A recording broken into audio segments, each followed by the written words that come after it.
प्यारे विद्यार्थी मित्रों, नमस्ते। आज की हिंदी कक्षा में आप सभी का स्वागत है।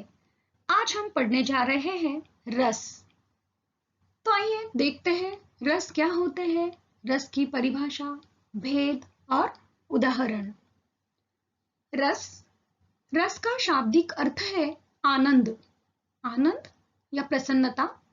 काव्य को पढ़ने या सुनने से जिस आनंद की अनुभूति होती है उसे रस कहा जाता है। रस को काव्य की आत्मा माना जाता है। प्राचीन भारतीय वर्ष में रस का बहुत महत्वपूर्ण स्थान था। रस संचार के बिना कोई भी प्रयोग सफल नहीं किया जा सकता था। रस के कारण कविता के पठन, श्रवण और नाटक के अभिनय से देखने वालों को आनंद मिलता है। आसान शब्दों में नाटक, कविता सुनने से या देखने से जो आनंद मिलता है उसे रस कहते हैं। या यूं कह सकते हैं, श्रव्य काव्य के पठन अथवा श्रवण एवं दृश्य काव्य के दर्शन तथा श्रवण में जो अलौकिक आनंद प्राप्त होता है वही काव्य में रस कहलाता है। अलौकिक, अद्भुत। रस से जिस भाव की अनुभूति होती है वह रस का स्थायी भाव होता है। रस, छंद और अलंकार काव्य रचना के आवश्यक अवयव है। पाठक या श्रोता के हृदय में स्थित स्थायी भाव ही विभावादि से संयुक्त होकर रस के रूप में परिणत हो जाता है, बदल जाता है। रस को काव्य की आत्मा या प्राण तत्व माना जाता है। भरत मुनि द्वारा रस की परिभाषा डेफिनेशन या व्याख्या। रस उत्पत्ति को सबसे पहले परिभाषित करने का श्रेय भरत मुनि को जाता है। उन्होंने अपने नाट्यशास्त्र में रस के 8 प्रकारों का वर्णन किया है। रस की व्याख्या करते हुए भरत मुनि कहते हैं कि सब नाट्य उपकरणों द्वारा प्रस्तुत एक भावमूलक कलात्मक अनुभूति रस है। रस का केंद्र रंगमंच है, रंगमंच, स्टेज। भाव रस नहीं उसका आधार है, किंतु भरत मुनि ने स्थायी भाव को ही रस माना है। भरत मुनि लिखते हैं, विभावानुभाव व्यभिचारी संयोगाद्र रस निष्पत्ति, अर्थात विभाव, अनुभाव तथा संचारी भावों के संयोग से रस की निष्पत्ति होती है। आपके पाठ्यपुस्तक पन्ना क्रमांक 11 पर आइए देखते हैं। रस। काव्यशास्त्र में आचार्यों ने रस को काव्य की आत्मा माना है। विभाव, अनुभाव, व्यभिचारी, संचारी भाव और स्थायी भाव रस के अंग है और इन अंगों अर्थात तत्वों के संयोग से रस की निष्पत्ति होती है। क्या है ये विभाव, अनुभाव, व्यभिचारी भाव? आइए देखते हैं। ये रस के अंग है। रस के अंग। एक, विभाव। विभाव जो व्यक्ति, पदार्थ अन्य व्यक्ति के हृदय के भाव को जगाते हैं उन्हें विभाव कहते हैं। 2, अनुभाव। मनोगत या मन के भाव को व्यक्त करने के लिए शरीर विकार को अनुभव कहते हैं। आसान भाषा में वाणी और अंगों के अभिनय द्वारा भाव प्रकट करना अनुभव कहलाता है। 3, संचारी भाव। जो स्थानीय भावों के साथ संचरण करते हैं वे संचारी भाव कहलाते हैं। इन्हें व्यभिचारी भाव भी कहा जाता है क्योंकि ये आते जाते रहते हैं लेकिन स्थायी भाव स्थिर रहता है। चौथा, स्थायी भाव। स्थायी भाव का मतलब है प्रधान भाव। प्रधान भाव, मुख्य भाव। काव्य या नाटक में एक भाव आखिर तक होता है उसे स्थायी भाव कहते हैं। स्थायी भाव रस का आधार है। साहित्य शास्त्र में 9 प्रकार के रस माने गए हैं। कालांतर में अन्य 2 रसों को सम्मिलित किया गया है। देखिए, रस, स्थायी भाव स्थायी भाव क्या है आपको पता चल गया है, तो हमें रस और उसका स्थायी भाव मुख्यतः जो है वो याद रखना है। स्थायी भाव रस का मुख्य भाव है। एक श्रृंगार प्रेम, स्थायी भाव शांत शांति, करुण शोक, हास्य हास, वीर उत्साह, रौद्र क्रोध, भयानक भय, बीभत्स घृणा, अद्भुत आश्चर्य, वात्सल्य ममत्व, भक्ति भक्ति। 11वीं कक्षा की योग भारती पाठ्यपुस्तक में हमने करुण, हास्य, वीर, भयानक और वात्सल्य रस के लक्षण एवं उदाहरणों का अध्ययन किया है। इस वर्ष हमें शेष रसों का रौद्र, विभत्स, अद्भुत, श्रृंगार, शांत और भक्ति रस का अध्ययन करना है।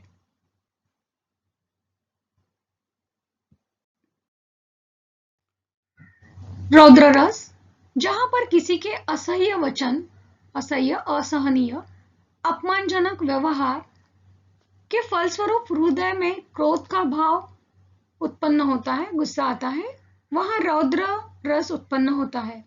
इस रस की अभिव्यंजना अपने किसी प्रिय अथवा श्रद्धेय व्यक्ति के प्रति अपमानजनक असह्य व्यवहार के प्रतिशोध के रूप में होती है कि हमारे की कोई जो अत्यंत प्रिय और जिन्हें हम श्रद्धा के रूप में देखते हैं, ऐसे व्यक्ति से किसी ने अपमानजनक व्यवहार किया तो हमारे मन में जो है प्रतिशोध यानी बदले की भावना जो है वह निर्माण होती है और तभी रौद्र रस का निर्माण होता है। उदाहरण देखते हैं। श्री कृष्ण के वचन सुन अर्जुन क्रोध से जलने लगे, सब शोक अपना भूलकर करतल युगल मलने लगे। वचन, बात, शोक, दुख, करतल, हथेली, युगल, दोनों हाथ, दोनों हाथों की हथेलियां। प्रसंग महाभारत के युद्ध भूमि का प्रसंग है। अभिमन्यु अर्जुन का पुत्र 16 साल की उम्र में ही अभिमन्यु वीर गति को प्राप्त हो गया है और यह बात जब श्री कृष्ण अर्जुन को बता रहे हैं और तभी अर्जुन क्रोध से जो है वो जलने लगे, उन्हें बहुत क्रोध आया। जब उन्हें यह बात पता चली कि अभिमन्यु के चक्रव्यूह में जाने के बाद उन्हें चारों ओर से घेर लिया गया, घेर कर उनकी जयद्रथ सहित 7 योद्धाओं ने निर्मम तरीके से हत्या कर दी गई, जो कि युद्ध के नियमों के विरुद्ध था। और इसलिए अर्जुन जो है यह बात सुनकर क्रोध से अपना शोक दुख भूल गया और अपने दोनों हाथों की जो हथेलियां है वह अपने एक दूसरे पर मलने लगा और इस तरह से यहाँ पे अर्जुन के मन में रौद्र रस का निर्माण हुआ है।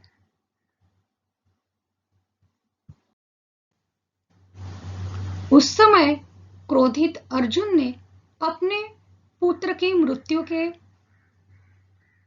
के लिए शत्रु का सर्वनाश करने का फैसला किया। सबसे पहले उन्होंने कल की संध्या का सूर्य ढलने के पूर्व जयद्रथ को मारने की शपथ ली और इस तरह से वो क्रोध से जलने लगे।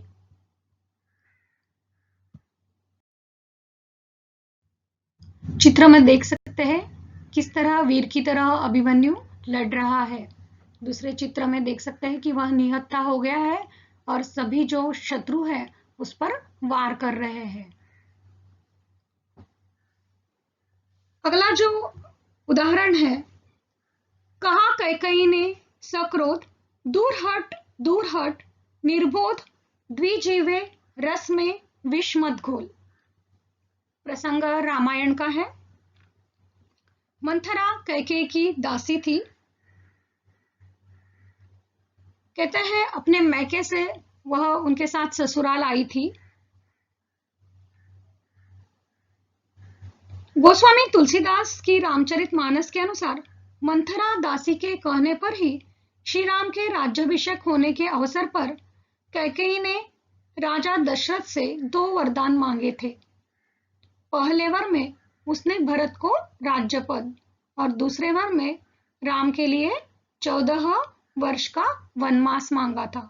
कैकेयी के मन में ऐसी कोई बात नहीं थी। यह जो बातें थी यह मंथरा की कुटिल सोच थी। जब पहली बार मंथरा ने कैकेयी को ये बात बताई तभी कैकेयी यह बात सोच भी नहीं सकती थी और इसलिए उसे बहुत क्रोध आया और उसने मंथरा को धिक्कारते हुए कहा कि तू मेरे मन में यह विष मत घोल। तुझे मेरे परिवार के बारे में पता नहीं है। मैं राम से कितना प्यार करती हूँ। तू दूर हट। और यह सब बातें वह कैकेयी जो है मंथरा से कहती है।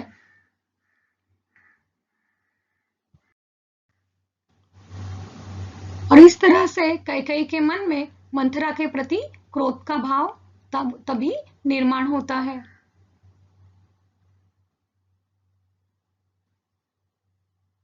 चित्र में आप देख सकते हैं कि किस तरह से मंथरा कैकेयी के कान भर रही है। वास्तव में यह विचार मंथरा का था, कैकेयी का नहीं, लेकिन बाद में कैकेयी ने उसकी बात मान ली।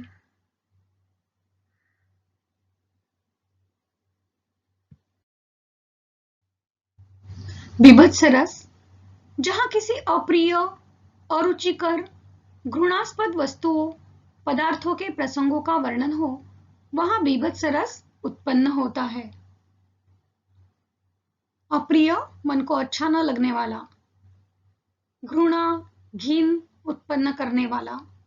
उदाहरण के तौर पर देखते हैं, सब्जी मार्केट के पास कूड़ा करकट होता है, वहां पर बदबू आती है, तब हम वहां से गुजरते समय नाक को रुमाल लगा लेते हैं और इस तरह से घृणा का भाव मन में उत्पन्न होता है। उदाहरण देखते हैं, सिर पर बैठो काग, आखी दोऊ खात, खिचही जिबही सियार, अति ही आनंद उर्धारत, गिद्ध जांग के मांस खोदी खोदी खात, उचारत है।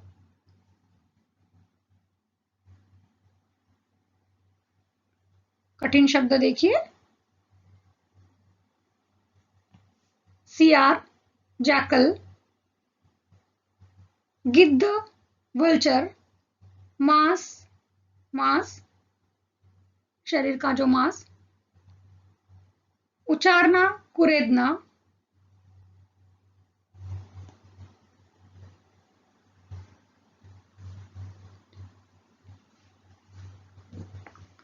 वह प्रसंग है कि जब शमशान घाट पर राजा हरिश्चंद्र जो डोम का काम करते हैं और वह तभी एक ऐसा दृश्य देखते हैं कि वहां पर एक लाश जो है वह पड़ी हुई है और उस लाश के सिर पर कौवा बैठा है और वह कौवा जो है वह उस लाश या शव की दोनों आंखें खा रहा है।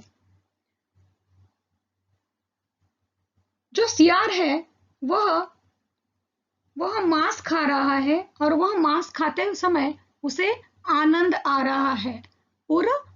उसका हृदय आनंद से भर रहा है। उस रुचि से, मांस के रुचि से उसका आनंद जो है वह उसे आ रहा है।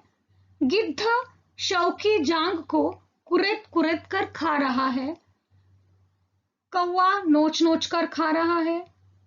सियार मांस के लोथड़े निकाल निकाल कर खा रहा है और जिस तरह से वह शव क्षत विक्षत कर रहा है, शव की दुर्गति कर रहा है, वह देखकर मन में घृणा का भाव निर्माण होता है और इसलिए यहाँ पर बीभत्स रस का जो है वह निर्माण होता है।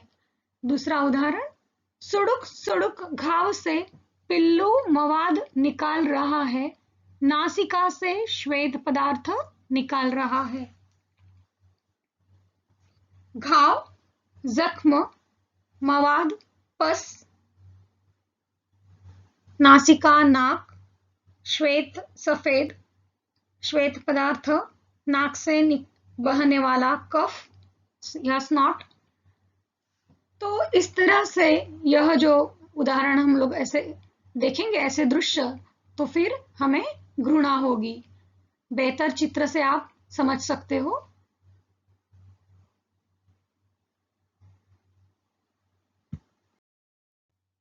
देख सकते हैं किस तरह से बाज या चिल है वह मांस नोच नोच कर खाते हैं, और ऐसे समय में हमें देखते हुए घृणा उत्पन्न होती है।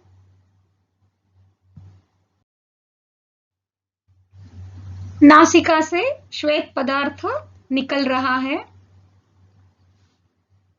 समझाने की जरूरत नहीं है। इसके बाद पेज नंबर पाठ्यपुस्तक का 22, वहां पर हम अद्भुत रस जो है वह देखते हैं। अद्भुत रस, जहां किसी के अलौकिक क्रियाकलाप, अद्भुत आश्चर्यजनक वस्तुओं को देखकर हृदय में विस्मय अथवा आश्चर्य का भाव जागृत होता है, वहां अद्भुत रस की व्यंजना होती है। अलौकिक यानी पृथ्वी पर न घटित होने वाली क्रिया, अद्भुत, अनोखी, आश्चर्यजनक, ऐसी कुछ क्रियाएं या वस्तुएं देखकर हमें आश्चर्य होता है, जहां पर सच जो है वह नहीं होता है, तभी अद्भुत रस की व्यंजना होती है। उदाहरण देखते हैं। एक अचंभा देखा रे भाई, ठाड़ा सिंह चरावे गाई, पहले पुत पाछे माई, चेला के गुरु लागे पाई। अचंभा, आश्चर्य, ठाड़ा, खड़ा, पुत, पुत्र, पाछे, पीछे, चेला, शिष्य,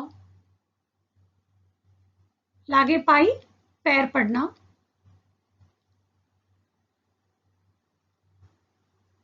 स्पष्टीकरण देखते हैं। संत कबीर कहते हैं, मैंने एक आश्चर्य देखा कि शेर अपनी उपस्थिति में गाय को चरने दे रहा है।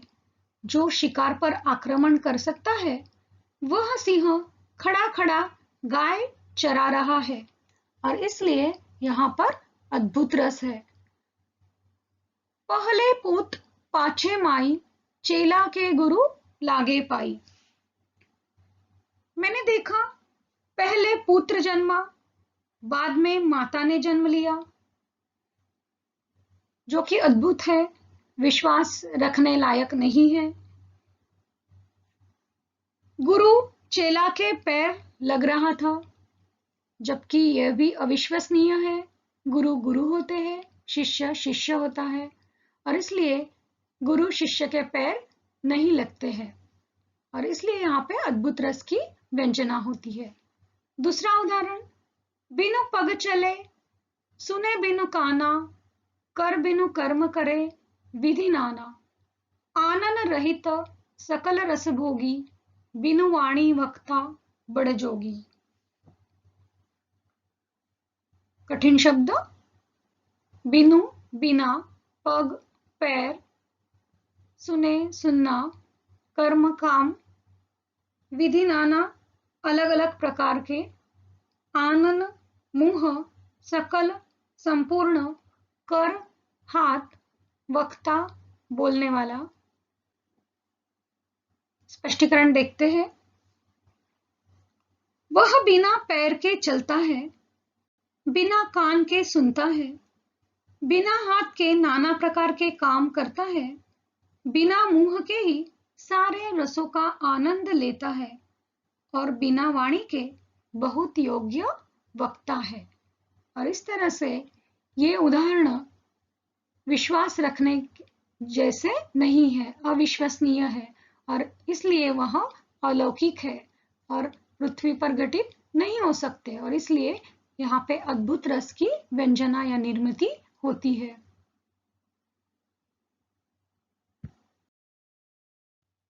चित्र में देख सकते हो आप, शेर या लकड़बग्घा, गाय या मेमना बकरी जो है वह है। ये लोग साथ में एक साथ नहीं रह सकते, क्योंकि प्रकृति ने ही जंगली जानवरों को मांस भक्षक जो प्राणी है वह बनाए हैं, उनका खाद्य ही मांस है।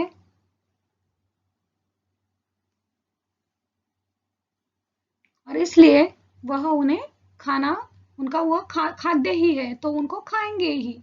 और ऐसा न हुआ तो वह आश्चर्य है, और इसलिए यहाँ पर अद्भुत रस की निर्मित होती है जो कि अविश्वसनीय है।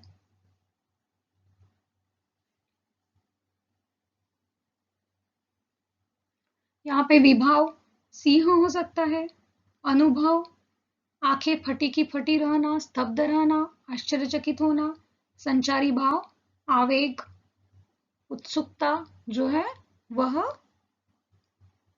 है। इस तरह से यहाँ पे अद्भुत रस की निर्मित होती है। श्रृंगार रस, जहां नायक और नायिका अथवा स्त्री पुरुष की प्रेमपूर्ण चेष्टाओं क्रियाकलापों का श्रृंगारिक वर्णन हो, वहां श्रृंगार रस की व्यंजना होती है। नायक नायिका स्त्री पुरुष प्रेमपूर्ण चेष्टाएं प्रयास क्रियाकलापों क्रियाएं श्रृंगारिक प्रेमपूर्ण व्यंजना होना निर्मित होना। उदाहरण देखते हैं। राम के रूप निहारती जानकी, कंकन के नग की परछाई, याते सबे सुधि भूली गई, कर टेकी रही पलटारत नाही। कठिन शब्दों के अर्थ।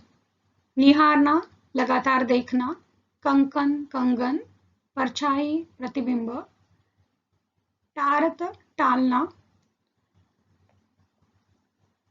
सीता स्वयंवर का प्रसंग है, शिव धनुष तोड़ने के लिए सभा है, दरबार में सभी राजा महाराजा बैठे हुए हैं। ऐसे समय में सीता भी वहां पे बैठी हुई है। जैसे ही प्रभु श्री राम का आगमन होता है वह उन्हें देखकर उन पर मोहित हो जाती है और इसलिए वह उन्हें लगातार देखना चाहती है, पर सबके सामने वह उन्हें कैसे निहारे, और इसलिए वह अपने हाथ के कंगन में जो आईना लगा हुआ है, नग आईना लगा हुआ है, उसमें वह राम का प्रतिबिंब लगातार देख रही है और ऐसे समय में वह देखते हुए अपना होश खो बैठी है। उसे लग रहा है वह पल टलना नहीं चाहिए, नष्ट नहीं होना चाहिए। वह लगातार राम के छवि को देखना चाहती है। यहाँ पर स्थायी भाव रति है, उद्दीपन कंगन के नग में प्रभु की परछाई है, आलंबन राम है, अनुभव जानकी का राम के रूप को निहारना। दूसरा उदाहरण देखते हैं। कहत नटत रिझत खिजत मिलत खिलत लजियात, भरे भवन में करत है नैनहु सब बात। बिहारी का दोहा है। इस दोहे में कवि ने जब भरी भीड़ में आपस में दो प्रेमी बातें करते हैं आंखों द्वारा, तो उसका किसी को पता नहीं चलता है, ऐसी स्थिति का वर्णन किया है कि आंखों ही आंखों में वो एक दूसरे से कुछ कहते हैं, अभिनय करते हैं, रिझाते हैं, एक दूसरे को खिजाते हैं, मिलते हैं, कभी आनंद से उनके चेहरे खिलते हैं तो कभी शर्मा जाते हैं, और इस तरह से भरे भवन में आपस में वे बात करते हैं, आंखों ही आंखों में। इस तरह से यह भी एक श्रृंगार रस का जो है वह उदाहरण है।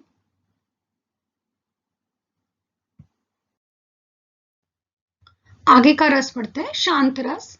शांत रस का स्थायी भाव निर्वेद है, जहां भक्ति नीति ज्ञान वैराग्य धर्म दर्शन तत्वज्ञान अथवा सांसारिक नश्वरता संबंधी प्रसंगों का वर्णन हो, वहां शांत रस उत्पन्न होता है।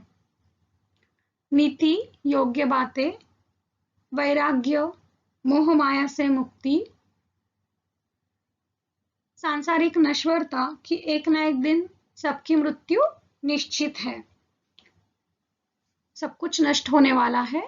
इस तरह से ये बातें सबको जब पता चलती है वहां शांत रस का निर्माण होता है। उदाहरण देखते हैं। माला फेरत जुग भया, गया न मन का फेर, मन का डारी के मन का फेर। स्पष्टीकरण। माला फेरत जुग भया, माला फेरते फेरते युग बिता दिए।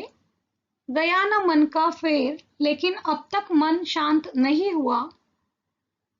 कर का मन का डारी के, हाथ का मन का यानी मणि छोड़ दे। मन का फेर, अपने मन की माला फेरना शुरू कर।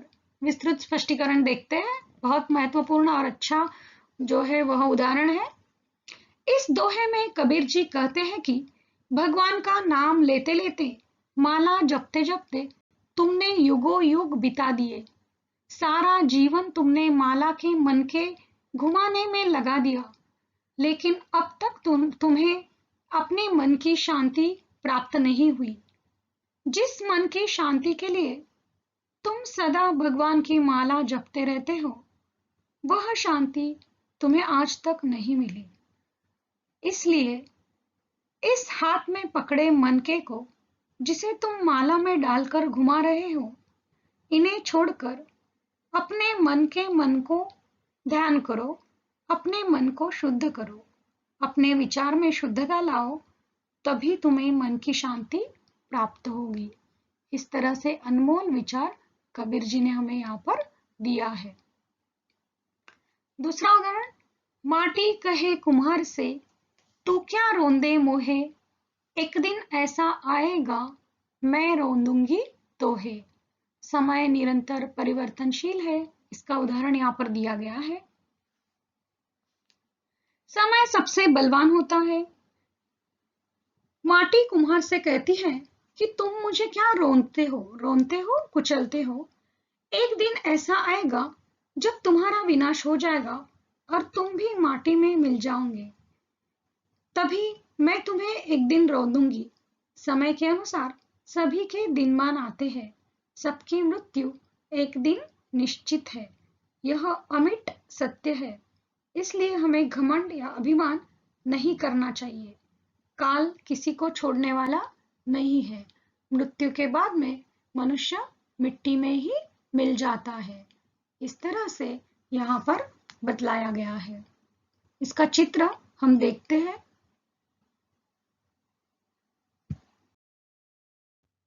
चित्र में देख सकते हैं कुम्हार किस तरह से मिट्टी से बर्तन बनाने की कोशिश कर रहा है, लेकिन मिट्टी जैसे शिकायत कर रही है कि आज तुम मुझे रौंद रहे हो, कल मैं भी तुम्हें रौंद दूंगी। यहाँ पर स्थायी भाव निर्वेद है, विभाव कुम्हार है, उद्दीपन रौंदा, अनुभव अचंभित होना, संचारी भाव ज्ञान वृद्धि या वैराग्य भाव है।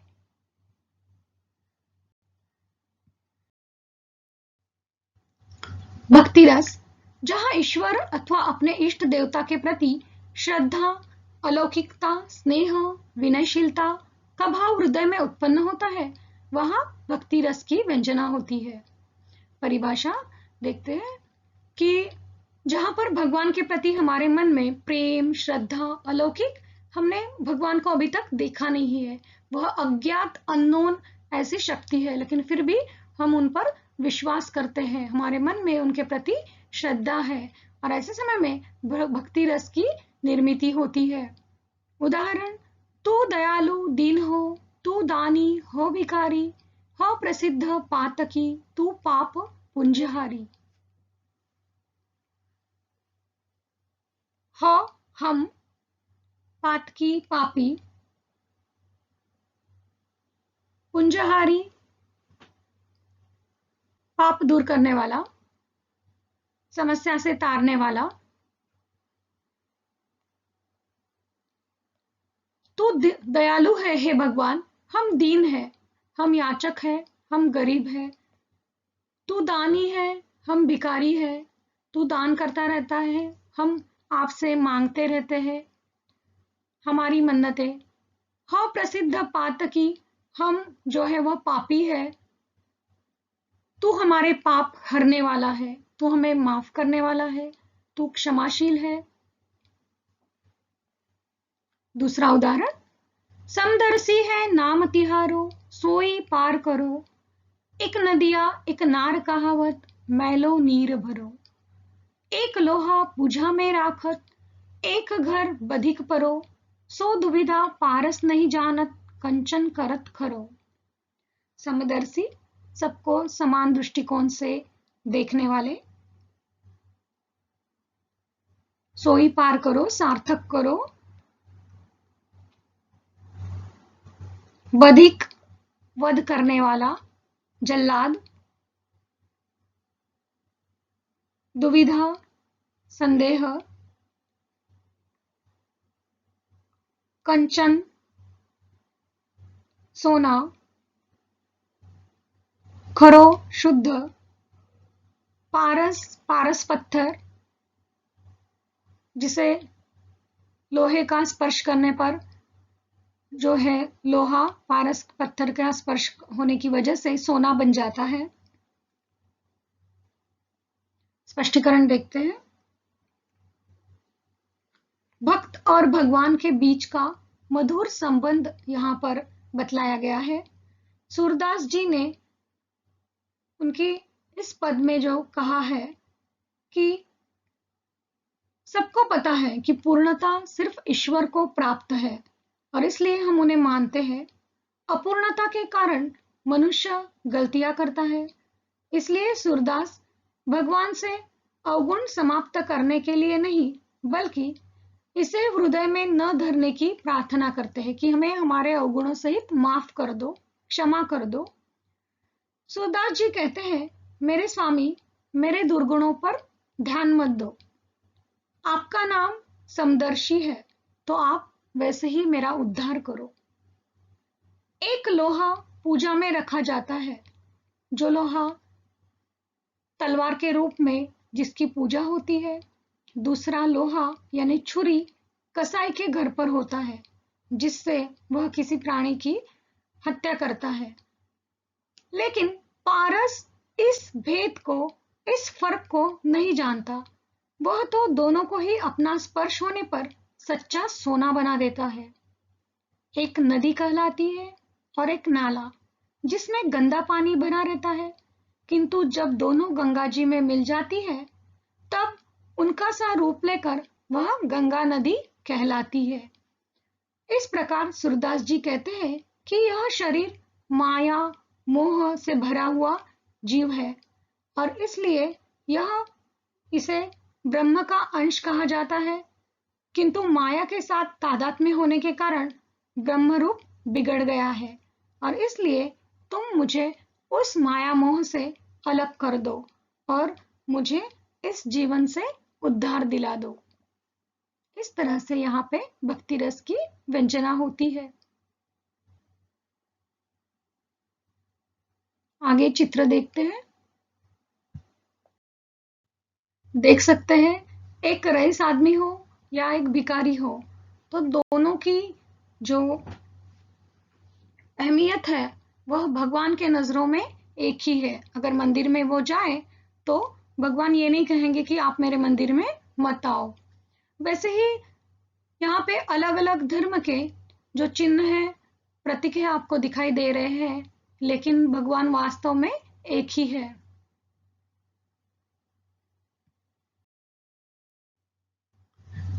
चित्र में आप देख सकते हैं कि देवी है। देवी के हाथों में लोहे की जो है वह तलवार है और इस तलवार को भी अगर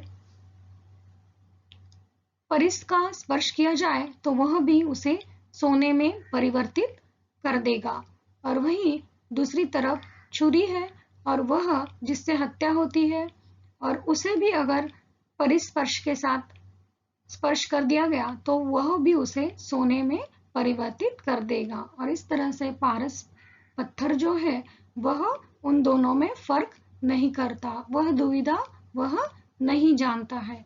उसी प्रकार ईश्वर भी हमारे साथ में वैसे ही व्यवहार करते हैं और करिए। इस तरह से सूरदास जी ने उन्हें प्रार्थना की है, विनती की है। दूसरी तरफ देख सकते हैं गंगा नदी। गंगा नदी में कि एक मैलो नीर, कि नीर पानी, मैलो खराब पानी, अगर वो भी आ जाके मिलता है तो भी गंगा नदी में वह मिलने के बाद में वह नाला और नदी ही कहलाती है, और इस तरह से गंगा नदी कहलाती है। मैंने सभी रस आपको जो है समझा दिए हैं उदाहरण सहित। उम्मीद करती हूँ कि रस आपको अच्छी तरह से समझ आए होंगे। धन्यवाद।